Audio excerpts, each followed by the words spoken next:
If you thought the English language couldn't take any more abuse after watching the latest Trump rally, Trump absolutely brutalizing the English language with a series of unhinged posts on Truth Social. Wait, where's my Truth Social button? Truth Social. There it is. Nuclear proliferation. Oh, that's a different guy who brutalized the English language. Okay. Trump taking to Truth Social. Trump taking to Truth Social. And reposting the same nonsense that he has posted to Twitter. I'm not going to read this entire one, but he reposted his whole, we must close the border, remove people, take them out, Kamala's bad, Biden's bad, communist, all this completely insane stuff. And then he went on into another one of his pseudo-racist rants. And I call them pseudo-racist because I want to leave it up to you to determine whether it's racist. Trump posting, illegal migrants who are pouring into our country in record numbers are taking the jobs away from Black and Hispanic people who have held them for years. This is how Trump is racist in trying to show how not racist he is with his whole Black and Hispanic jobs thing. It is devastating for the Black and Hispanic patriots of our nation. These jobs are not replaceable and never will be, because under Comrade Kamala Harris, the border will be wide open and there will always be more people coming in, many of them terrorists and criminals, than jobs available.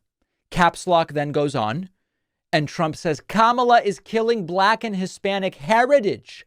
She is killing their legacy and their rights. Register and vote for your all-time favorite president, me.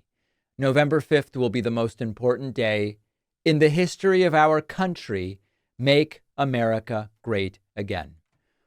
This is the classic example of projection, of blaming the other side, of doing that which you are actually doing. It is MAGA which has said, yes, we'll bring Black and Hispanic people up on stage with Trump as long as they wholeheartedly endorse the completely whacked out Trump and MAGA ideology. As long as they erase every last detail of what made them Black or Hispanic, then they are welcome on the stage. It is Trump who is trying to erase those heritages.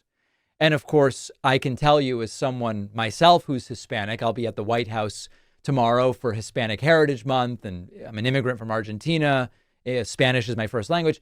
I can assure you that there has been nothing under Biden-Harris that has in any way limited, repressed, or suppressed Hispanic heritage, which, by the way, is not just one thing. Mexican culture, very different from Colombian culture, Chilean culture, Puerto Rican culture, Argentinian culture. This is another example of Trump almost inadvertently, seemingly, stumbling across something that actually applies to what Trump and MAGA are doing. It's pathetic, yes, but it does actually seem to be working. This is the most terrifying part. I hate to admit this, but I would never lead you astray when it comes to the facts. It is the case that Hispanic Americans, to a greater degree than we have seen in past elections, are leaning towards Donald Trump. Not me, obviously, you know that.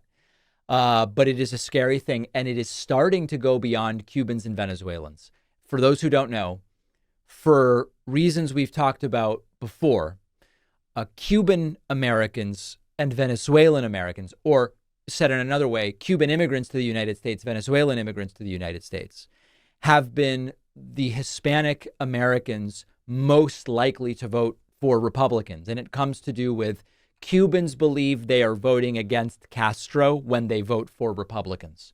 Venezuelans believe they are voting against Chavez Maduro and that regime when they vote for Republicans. Now, I happen not to believe that that's the case, but that's what they believe. And that's why historically Cubans and Venezuelans have been more right-leaning than other Hispanic Americans. That is even changing now. And we are seeing Hispanic Americans not of Cuban or Venezuelan origin starting to lean a little bit towards Donald Trump. Extraordinarily terrifying stuff. I think one of the most interesting recent developments in medicine is our new understanding of how metabolism impacts aspects of our health. And that's why I love our sponsor, Lumen. Lumen's the world's first handheld metabolic coach. Quite simply, it's just a device that measures your metabolism through your breath. And on the app, it'll tell you if you're burning fat or carbs. And on that basis, it'll give you tailored guidance with the goal of improving nutrition, workouts, sleep, even stress management. All you have to do is breathe into your Lumen first thing in the morning. You'll know what's going on with your metabolism, whether you're burning mostly fats or carbs. And then Lumen will give you a personalized nutrition plan for the day that's based on those particular measurements. Now, you can also breathe into it before or after workouts and meals, which gives you other sets of actionable insights. Your metabolism is like your body's engine. It's how your body turns food into fuel, and it keeps you going and feeling good. And Lumen will give you a better understanding of that. Go to lumen.me/Pakman to get 15% off your Lumen. The link is in the description.